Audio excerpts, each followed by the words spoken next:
မင်္ဂလာပါဒီနေ့ကျွန်တော်ပေးချင်တဲ့ message လေးတစ်ခုကတော့ကျွန်တော်တို့ကပိုင်းမှာ hard power soft power ရှိတယ်အဲ့နှစ်ခုရှင်ကြတဲ့အခါကြလို့ရှိရင်ဟုတ်လားတကယ်ကိုနှစ်ပေါင်းကြာသွားတဲ့အခါမှာဘယ်ဘက်ကပိုအားတာတယ်ဆိုတဲ့ဟာကျွန်တော်က Greek ယဉ်ကျေးမှု Greek ရဲ့တမိုင်းထဲမှာ Sparta နဲ့ Athens ပြိုင်ဆိုင်မှုပေါ့နော်အဲ့ပြိုင်ဆိုင်မှုကိုကြည်ကျန်းအားဖြင့် hard power နဲ့ soft power မှာတကယ်နှစ်ပေါင်းကြာလာတဲ့အခါဘယ်ဘက်ကအားတာပါလဲဆိုတဲ့အကြောင်းအရာလေးကိုကျွန်တော်ပြောပြချင်ပါတယ်ဒီကျွန်တော်တို့အခုလက်ရှိ Greek ရဲ့ယဉ်ကျေးမှုဖြစ်တဲ့ဟလာဒီမိုကရေစီတွေလူ့အခွင့်အရေးတွေရှိသမျှဟာတွေအကုန်လုံးဒီအနောက်တိုင်းယဉ်ကျေးမှုပေါ့နော်အခုတော့တကမ္ဘာလုံးပြန့်နှံ့သွားတယ်ဆိုတော့ယဉ်ကျေးမှုဒီ Greek ယဉ်ကျေးမှုကနေမြဖြားခံပြီးလာတယ်ဆိုတော့ okay အဲ့မြဖြားခံပြီးလာတဲ့ဟာကိုကျွန်တော်တို့သေချာကြည့်တဲ့အခါကျတော့ဒါကြီးက Greek ရဲ့တစ်စုံလုံးရဲ့ယဉ်ကျေးမှုဟုတ်ပါသလားအဲ့ဒီဟာကိုပြန်ကြည့်တဲ့အခါကျတော့အဲ့လိုဖြစ်မနေဘူးเนาะဆိုတော့အားလုံးသိတဲ့အတိုင်း Greek ဒီမြို့ပြနိုင်ငံတွေဖြစ်တာဒီဘက်မှာသင်ရှိတယ် Sparta ရှိတယ်ဟာဒီဘက် Thaf တွေရှိတယ် Ionia Miletus တို့ရှိတယ်မြို့ပြနိုင်ငံတွေအများကြီးပဲအဲ့ဒီမှာတကယ်တမ်းကြီးစိုးတာပေါ့လေတကယ်ကြီးစိုးတဲ့ဟာအဓိကနှစ်ခုပေါ့ Athens နဲ့ Sparta နဲ့ Athens နဲ့ Sparta နဲ့ကိုကြည့်တဲ့အခါကျတော့ Sparta နဲ့ Athens ဒီတကယ်ကိုဖြောင်းကြီးဆန့်ကျင်တယ်ပြောလို့ရတော့เนาะ Athens ကအခုကျွန်တော်တို့ဒီမိုကရေစီရဲ့မြတ်ဖြားခံဖြစ်တဲ့direct democracy နီးနဲ့သူကအုပ်ချုပ်တယ်ဟိုဘက်ကကျတော့သူကလုံးဝ oligarch ပေါ့နော်အခုရုရှားကပြောနေတာ oligarchy လို့ဘာလို့ညာလို့ဆိုရဲစကားလုံးကစဉ်းတက်လာတယ် oligarch ဆိုတော့တကယ်အာနာတောက်ဥစားပိုင်းလို့အာနာလူတစုကနေတေချာစုပ်ကင်လာတဲ့အာနာရှင်တွေနဲ့အုပ်ချုပ်တယ်ပေါ့နော်အဲ့လိုမျိုးတွေလုပ်တယ်ပြီးတော့စပါတာတွေဒီသူတို့အောက်မှာဂျွန်နေရှိတယ်ဒီဂျွန်တွေကစိုက်ပျိုးရေးတွေပါလောက်ရတယ်အဲ့ဒီဟာကနေရရှိလာတဲ့ဟာကိုဒါနိုင်ငံသားတွေကခွဲဝေစားတောက်တဲ့ပုံစံမျိုးပဲပေါ့နိုင်ငံသားတွေအားလုံးဒီ9နှစ်ရောက်ပြီဆိုတာလည်းအကုန်လုံးကစစ်ရေးလေ့ကျင့်မှုနဲ့တောင်းလျှောက်သွားနေတာနိုင်ငံသားတွေရဲ့အလုပ်ကဘာလဲဆိုစစ်ရေးလေ့ကျင့်အဲ့ဒီအတွက်ကြောင့်မလို့ Greek မြို့ပြနိုင်ငံတွေထဲမှာစပါတာဒီအင်မတန်စစ်ရင်အားကြီးပြီးတော့မှအကုန်လုံးကသူ့ကြောက်ရတယ်ဒါမျိုးဖြစ်တာပါနော်ဒါပေမဲ့စပါတာစီကနေမှဘာအမှုပညာယဉ်ကျေးမှုဘာဆိုဘာမှထွက်မှာလဲဘာအတွေးခေါ်ဘာတစ်ခုမှမထွက်ဒီတိုင်းကြီးပဲဆိုတော့ကျွန်တော်တို့အခုတကယ်တမ်း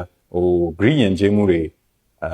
အနောက်တိုင်းရဲ့ယဉ်ကျေးမှုမြဖြားခံဖြစ်တဲ့ Greek ယဉ်ကျေးမှုလို့ပြောတဲ့အခါကျတော့ဘယ်ဟာလဲဆိုတော့ကြည့်တဲ့အခါကျတော့ကျွန်တော်တို့က Athens ရဲ့ယဉ်ကျေးမှုတွေဖြစ်နေတာပေါ့နော် Athens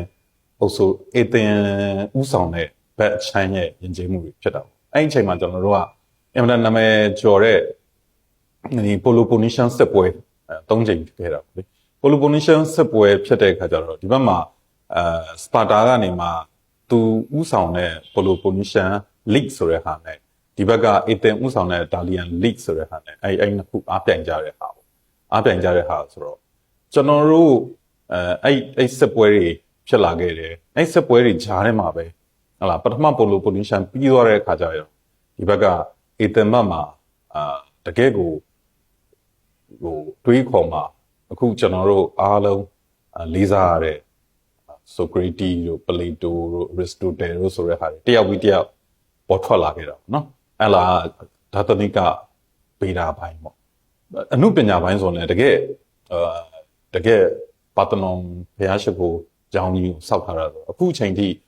လူတွေကသွားကြည့်ပြီးတော့မှအမတန်အံ့ဩရတဲ့ဗိတုကာတွေဖြစ်ခဲ့တယ်နော်ဒါမျိုးတွေလုပ်နိုင်ခဲ့တယ်ပြီးတော့ Greek ရဲ့ဒီ Athens ကနေထွက်တဲ့ကြွေအိုးတွေပေါ့ကြွေအိုးတွေဆိုရင်ကြွေအိုးမှာရေးထားတဲ့ဒီစေရေးပကြီးတွေဆိုလို့ရှိရင်လည်းတကယ်ကိုနာမည်ကျော်ပြီးတော့အခုချိန်ထိဒါလိုမျိုးဒီ Greek လက်ထက်ကကြွေအိုးတစ်လုံးဆိုလို့ရှိရင်ဒေါ်လာဘယ်နှတန်းဆိုတဲ့ဟာမျိုးအထိကိုအဲ့လောက်အထိကိုဈေးပေါက်တဲ့အနေအထားမျိုးတွေအထိဖြစ်တဲ့အနေအထားဖြစ်တော့ဆိုတော့ကျွန်တော်တို့ကဒီဘက်မှာနှစ်ပေါင်းဒါ2005 3000လောက်ဖြစ်တဲ့အခါမှာကျွန်တော်တို့ပြန်ကြည့်လိုက်တဲ့အခါကျတော့အကုန်လုံးခြုံငုံပြီးပြောနေတာ Greek ယဉ်ကျေးမှုအနောက်တိုင်းယဉ်ကျေးမှုလွှမ်းမိုးကြတာဒီ Greek ယဉ်ကျေးမှုလို့ပြော Greek ယဉ်ကျေးမှုကဘယ်ယဉ်ကျေးမှုလဲကျွန်တော်တို့သေချာပြန်ကြည့်တဲ့အခါကျတော့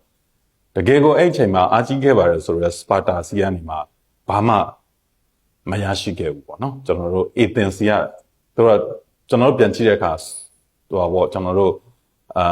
soft power နဲ့ hard power အဲ့ဒီအချိန်မှာ hard power အနေနဲ့ Sparta ကပိုတာပြောလို့ရသို့ပေမဲ့သူတို့မျိုးကိုသူတို့ပိတ်ပြီးသူတို့ဟာကိုသူတို့နေတာ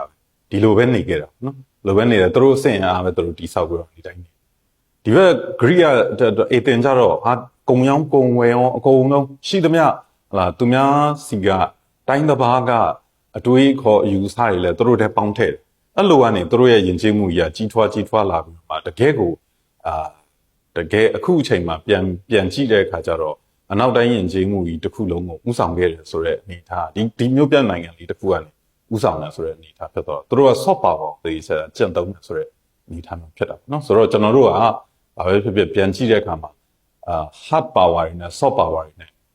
ပြိုင်တဲ့အခါကျရင်နှစ်ပေါင်းစချင်းမှာတော့ဒီလိုပဲအင်အားကြီးတဲ့လူကအနိုင်ယူတယ်ဆိုတဲ့ဟာမျိုးကရှိတာဆိုတော့တကယ်တမ်းနှစ်ပေါင်းကြာသွားတဲ့အခါကျတော့ကျွန်တော်တို့ပြန်ကြည့်တဲ့အခါကျတော့ဂရိ